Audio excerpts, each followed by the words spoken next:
നിങ്ങളുടെ favourite shows ഇനി ഒരിക്കലും മിസ്സാവില്ല. ഇപ്പോൾ C5 കാണും നിങ്ങളുടെ ഫേവറേറ്റ് ഷോസ് തികച്ചും സൗജന്യമായി. ഋതു എന്തായാലും തനിച്ച് സ്റ്റേഷനിൽ പോണ്ട, ഞാനും കൂടി വരാം. അവിടെ നമ്മുടെ മഞ്ജു ചേച്ചി ഉണ്ടല്ലോ, ചിലപ്പോ മഞ്ജു ചേച്ചിക്ക് നമ്മളെ സഹായിക്കാൻ പറ്റും.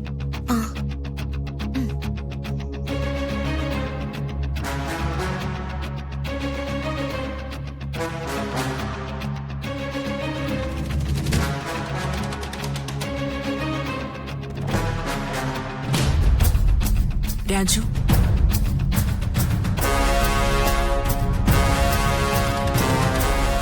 ചേച്ചി ഭക്ഷണം കൊണ്ടുവന്നിട്ടുണ്ട്, കഴിക്കും. വേണ്ട ചേച്ചി. അതെന്താ നിരാഹാരോ? നിരാഹാരമൊന്നുമല്ല, എനിക്ക് വിശപ്പില്ല. ആരെങ്കിലും വിളിക്ക് രാജു. വേണ്ട ചേച്ചി. രാജു, നീ വർമ്മ സാറിനെ ഫോൺ ചെയ്യും. വർമ്മ സാർ SP സാറിനെ ഒന്ന് വിളിച്ചു പറഞ്ഞാൽ അവിടെ തീരും നിന്റെ കേസൊക്കെ. രാജു, എന്താ ചേച്ചി? നീ സത്യം പറയും. എന്ത് സത്യം? എന്താ ഉണ്ടായെന്ന് പറ രാജു. അതല്ലേ ഞാൻ പറഞ്ഞത്. നീ പറഞ്ഞത് കള്ളോ രാജു? നിന്റെ മുഖം കണ്ട എനിക്കതറിയാം. എത്ര കാലമായി കാണുന്നതാ നിന്നെ ഞാൻ.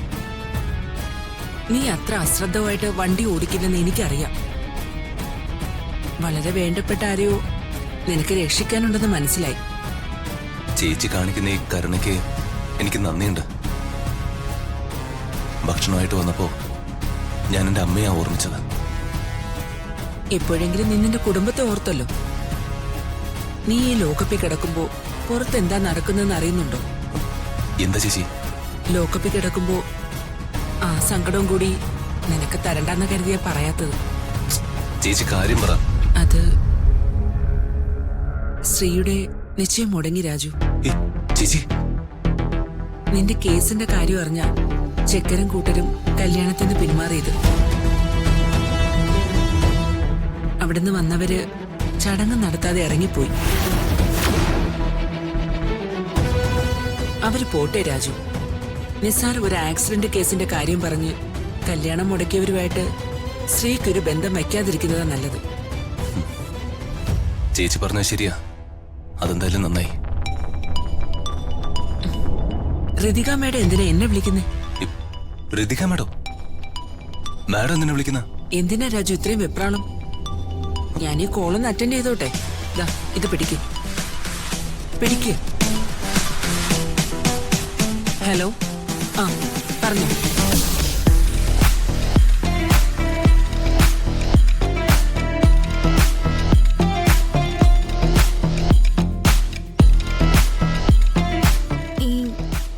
മഞ്ജു ചേച്ചിയെ വിശ്വസിക്കാലോ അല്ലേ? പിന്നെ കോളനിയിലെ എല്ലാവർക്കും ഒരു സഹായം മഞ്ജു ചേച്ചി. ഒരു പോലീസ് കേസൊക്കെ ആവുമ്പോ നമ്മുടെ കൂടെ ഒരാളുള്ളത് ഒരു ബലല്ലേ? എന്നെ ഒരു തവണ ഹെൽപ്പ് ചെയ്തിട്ടുണ്ട്. അതെയോ? മാഡം ഇവിടെ നിന്നാണോ വിളിച്ചേ? നീയും ഉണ്ടായിരുന്നോ? അതെ ചേച്ചി. എന്തടി കാര്യം? രാജുവിന്റെ കാര്യം ചേച്ചി. ചേച്ചി ഒന്ന് സഹായിക്കണം. വർമ്മ സാറിന്റെ മുമ്പിൽ നിന്ന് രാജുവിനെ അറസ്റ്റ് ചെയ്തോണ്ട് പോയിന്ന് കേട്ടു. ഇനി ഞാനെന്ത് സഹായിക്കാനാ? ചേച്ചി സഹായിക്കണം. ചേച്ചിയോട് എനിക്കൊരു കാര്യം തുറന്ന് പറയാനുണ്ട്. പറഞ്ഞോ. ആ ആക്സിഡന്റ് അത് രാജുവിന്റെ കയ്യിൽ നിന്ന് പറ്റിയതല്ല. ഞാൻ ഊഹിച്ചു. രാജു അല്ലെങ്കിൽ പിന്നെ ആരുടെ കയ്യിൽ നിന്ന് അത് സംഭവിച്ചേ? എന്റെ കയ്യിൽ നിന്നാ ചേച്ചി. ഓക്കെ, ഇപ്പൊ മനസ്സിലായി. കേസിൽ നിന്ന് രക്ഷിക്കാൻ രാജു എന്താ വർമ്മ സാറിനെ പോലും വിളിക്കാത്തതെന്ന്. രാജുവിനെ കേസിൽ നിന്ന് രക്ഷിക്കാൻ മഞ്ജു ചേച്ചി സഹായിക്കണം. രാജുവിനെ രക്ഷിക്കാൻ വേണ്ടി ഋതിക മേഡം കേസ് ഏറ്റെടുക്കൂ. മാഡത്തിന്റെ കയ്യിൽ നിന്നാണ് ആക്സിഡന്റ് ഉണ്ടായതെന്ന് മാഡം തുറന്നു പറയൂ. ഋതിക മേഡം എന്തിനാ കേസ് ഏറ്റെടുക്കുന്നേ? അങ്ങനെ ഒരു കേസ് തന്നെ ഇല്ലെങ്കിൽ ആരും ഏറ്റെടുക്കേണ്ട ആവശ്യമില്ലല്ലോ. മനസ്സിലായില്ല. അപകടത്തിൽ പെട്ട ആൾക്ക് കേസൊന്നും ഇല്ലാതായ പോരെ? അതൊക്കെ അത്ര എളുപ്പമുള്ള കാര്യമാണോ? MACT കേസാ. ഇരകൾക്ക് ലക്ഷങ്ങൾ നഷ്ടപരിഹാരം കിട്ടും. കമ്മീഷൻ പറ്റാൻ ഇടനിലക്കാരും കാണും. അതുകൊണ്ട് അവരൊന്നും കേസ് ഒഴിയുമെന്ന് തോന്നുന്നില്ല. അവർക്ക് അവിടെ നിന്നൊക്കെ കിട്ടുന്നതിനേക്കാളും പണം നമ്മൾ കൊടുത്താ പോരെ? അത്രയും പണം മുടക്കുമോ മാഡം? രാജുവിനെ കേസിൽ നിന്ന് രക്ഷിക്കാൻ പണമോ സ്വർണമോ എത്ര വേണമെങ്കിലും കൊടുക്കാൻ ചേച്ചി. അങ്ങനെയാണെങ്കിൽ ഒരു വഴിയുണ്ട്. ആക്സിഡന്റിൽ പെട്ട ആള് ഇപ്പൊ എവിടെയെന്ന് അറിയോ മാഡത്തിന്? അതൊന്നും അറിയില്ല ചേച്ചി. വണ്ടി തട്ടി ആള് റോഡിൽ വീഴുന്നതും ഒരു ആംബുലൻസ് വന്ന് ആളെ എടുത്തോണ്ട് പോകുന്നതും മാത്രമേ എനിക്ക് ഓർമ്മയുള്ളൂ. ഏത് ആംബുലൻസ്? അതൊരു ഹോസ്പിറ്റലിന്റെ ആംബുലൻസ് ആയിരുന്നു.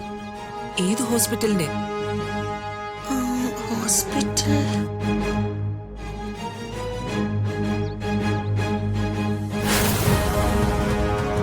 നമുക്ക് അവിടെ അന്വേഷിച്ച് നോക്കാം. ആക്സിഡന്റ് കേസിൽ ഒരാൾ അഡ്മിറ്റ് ആയിട്ടുണ്ടെങ്കിൽ ഇവിടെ നിന്ന് കൃത്യമായിട്ട് അറിയാൻ പറ്റും. വാ.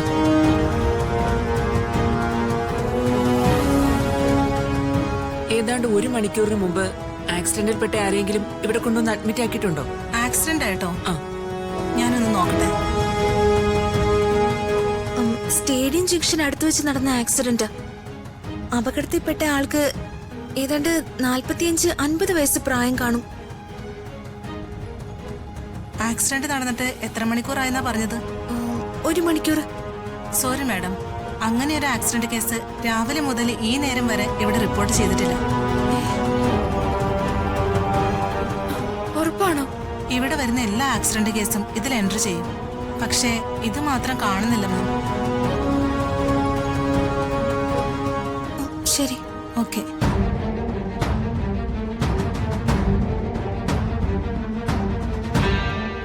മഞ്ജു ചേച്ചി ഇവിടെ അഡ്മിറ്റ് ചെയ്തെന്നാണല്ലോ പറഞ്ഞത്. ഹ, അത് കളവാണെന്ന് വ്യക്തമായില്ലേ?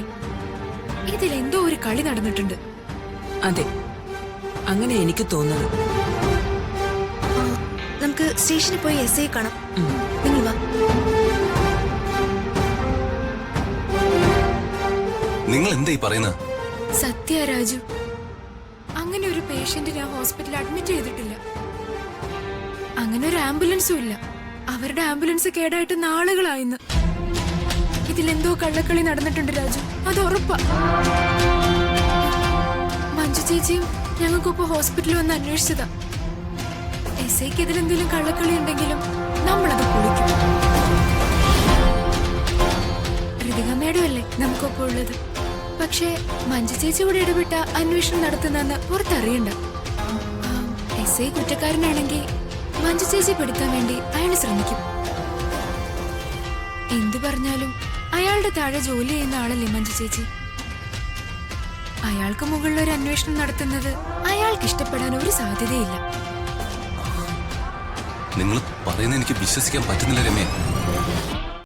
ഡൗൺലോഡ് ചെയ്യൂ C5 ആപ്പ്. കാണൂ എല്ലാ എപ്പിസോഡുകളും സൗജന്യമായി.